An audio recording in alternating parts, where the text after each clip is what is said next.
This is what you get. This is what you get when you mess with us.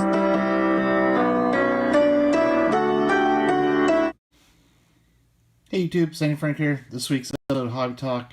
Getting back to other subjects. The last 3 weeks, we've been talking about, this Lord of the Rings, Magic the Gathering set. So now it's time to get back to some other subjects. And one subject that came up that I wanted to talk about was Fanatics. And Fanatics is, I think, making some bad mistakes. And I'm not sure why they're doing these things other than they just want to own everything and control everything. And I guess we could have expected this because, when one company becomes a monopoly, they kind of tend to do whatever they want. And there's really nothing anybody can do about it until the government steps in and breaks up a monopoly.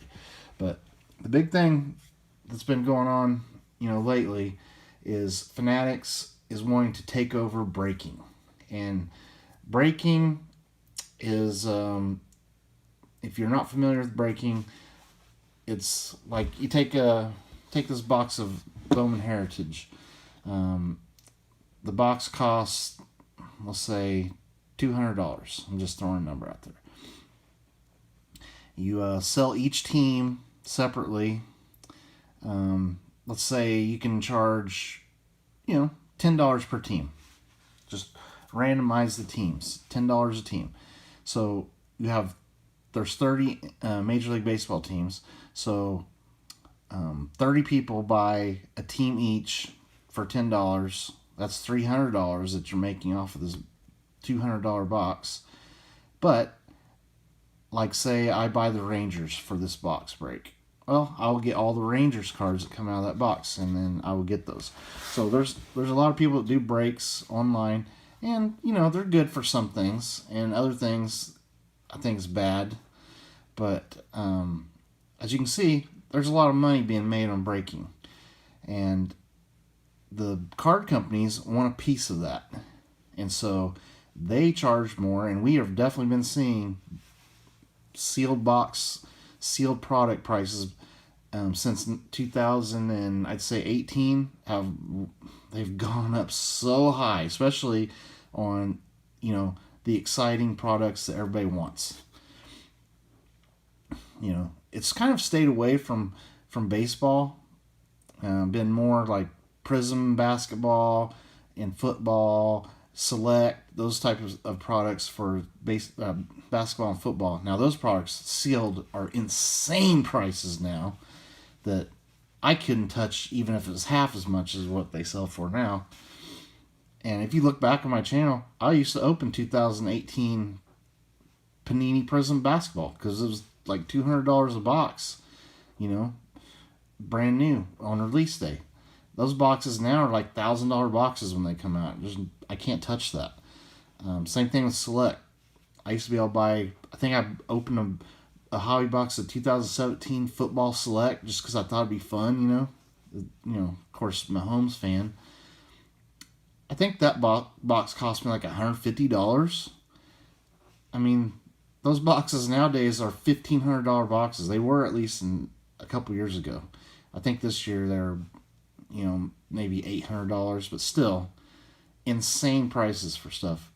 And you can blame a lot of it on breaking.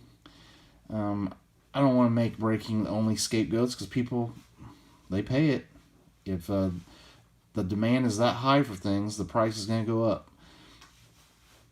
But a breaker can simply buy a box and pass all that cost increase to the customers through the break. And obviously, there's thousands of breakers out there, so there's a lot of people that are willing to do that. So it's a business out there. But Fanatics wants to control breaking. They have, in a couple of years, they're going to have the rights to every single thing except for hockey, I think. right now they have baseball. They have the players' licenses and stuff for that in baseball, and they're going to be getting them in football and basketball. And we're already seeing them dipping into basketball and football. Like, they're able to put out these draft day rookie cards on Tops Now of the football players. And Victor Wembanyama, he has a Tops Now draft day card. He's got basketball cards and the Bowman U. I mean, they're already putting the claws into basketball. So that's only coming. And in the meantime, they are taking a grip and sinking those claws into the breaking business. And since they can control the products, and remember, guys, this is only going to get worse because pretty soon they're going to have football, basketball, and baseball. Right now, they are getting into breaking, and they're setting their rules ahead of time for breaking. That if you're going to be breaking, you need to be a Fanatics approved breaker to break their stuff. As far as like buying stuff from them. And they have a list of demands for people that want to be breakers of their stuff, including like them dictating your hours that you're open at your store. I mean, it's crazy. They are sinking their teeth into these breakers in card shops. And as you know, you can buy stuff like this, like Bowman Heritage and Topps Chrome and, Topps Flagship. Basically, pretty much all the main releases now, you can just buy them straight from Fanatics and straight from Topps. So that is definitely going to be putting a big hurting on local card shops, because Fanatics wants everybody to buy straight from them. And if you're going to get in a break, they want you breaking with them. Now, up till now, like, oh, well, screw them. I have a breaker that I like to use. Well, they can, I don't care where they get their boxes from. I just want to buy into the breaks. But starting with Topps Chrome this year, I will say they are doing the MVP buyback program, which that is nice that they're doing that. So for your 2023 Topps Chrome stuff, guys, I would be saving my Otanis and Acuñas, because those guys, unless something really strange happens the second half of the season, they're going to be MVPs. And so all their Topps Chrome cards are going to be worth $20 each.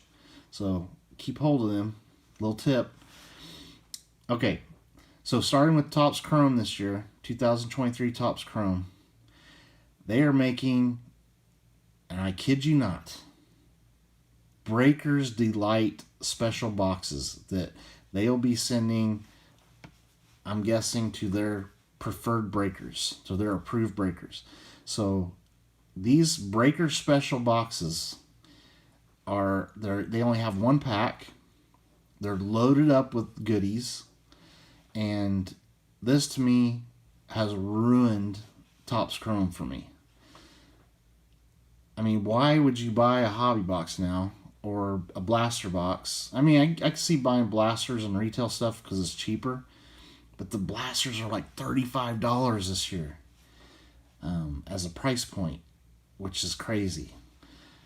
Hobby boxes are really not that much, but now instead of 2 autos, you're going to get 1 auto. The jumbo hobby boxes, instead of getting 5 autos, you're going to get 3 autos. And of course, it only comes to reason if they're going to be making these Breakers Delight special boxes for breakers that are going to be loaded up with hits. I don't see there being much point of buying super jumbo hobby boxes or hobby boxes at all, even if they're a little bit less than they were last year. Because they want their approved breakers to be pulling all the big hits, and they're going to be in these stupid little breaker packs, Breakers Delight packs or whatever, which I see 0 point in buying Topps Chrome this year, baseball, and that sucks. Last year was a disaster with Topps Chrome. This year, it's even another disaster. And if you look at like the card quality of the Star Wars Topps Chrome, it was terrible. You look at Bowman Chrome, the card quality was terrible. This is what happens when a monopoly is in place. They can just do whatever they want, make stuff.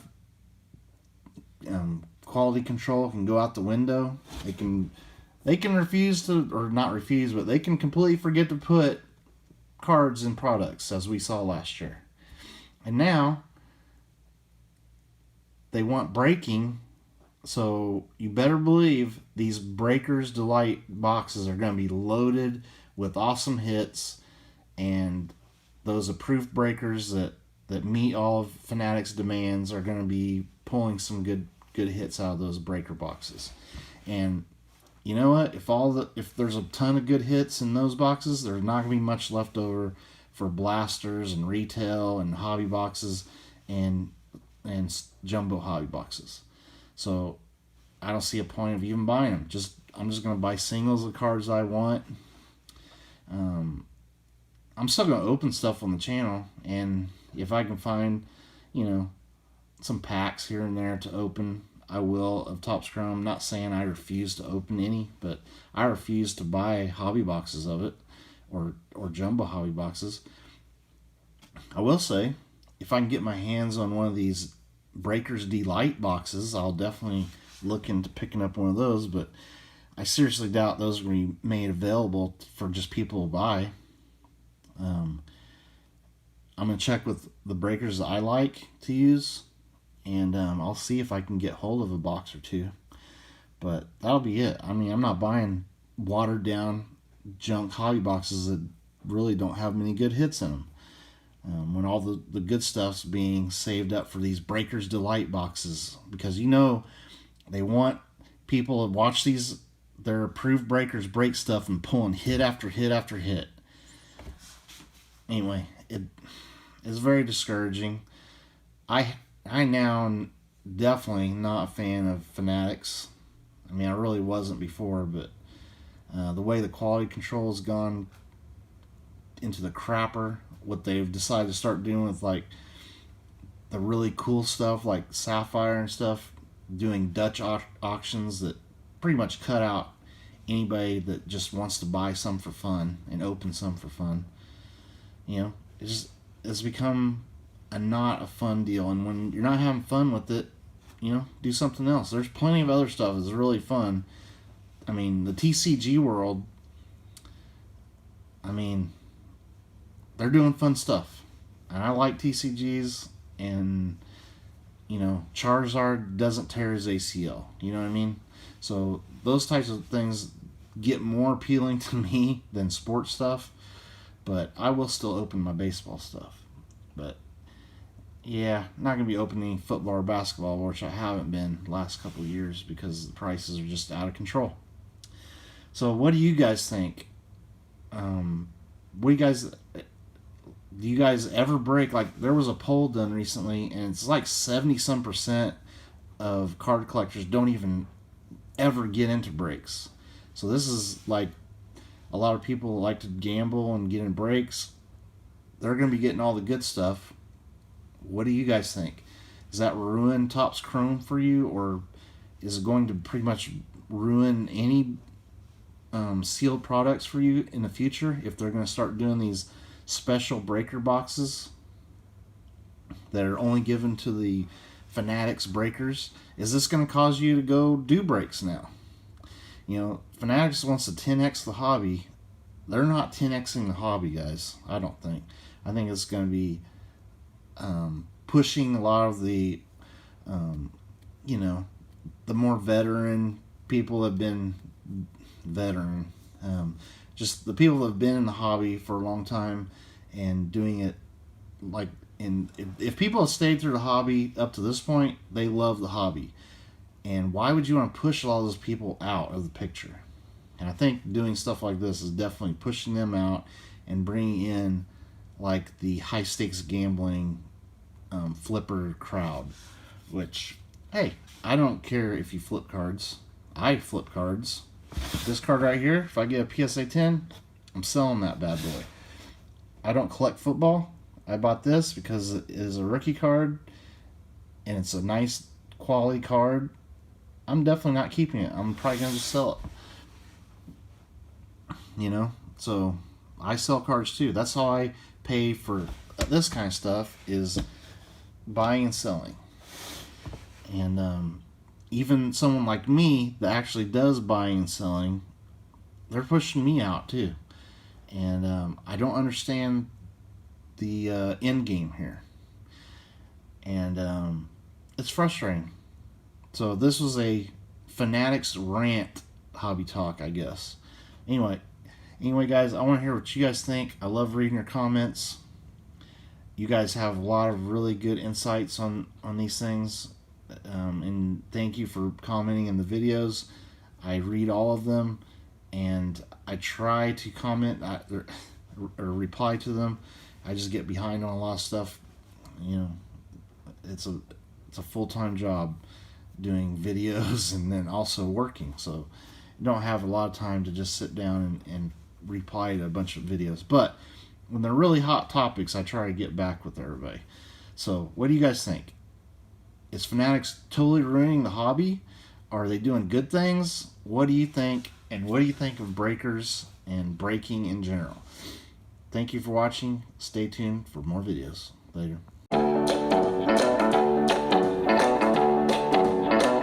While I take plots and I cannot lie, you are the brothers I can't deny.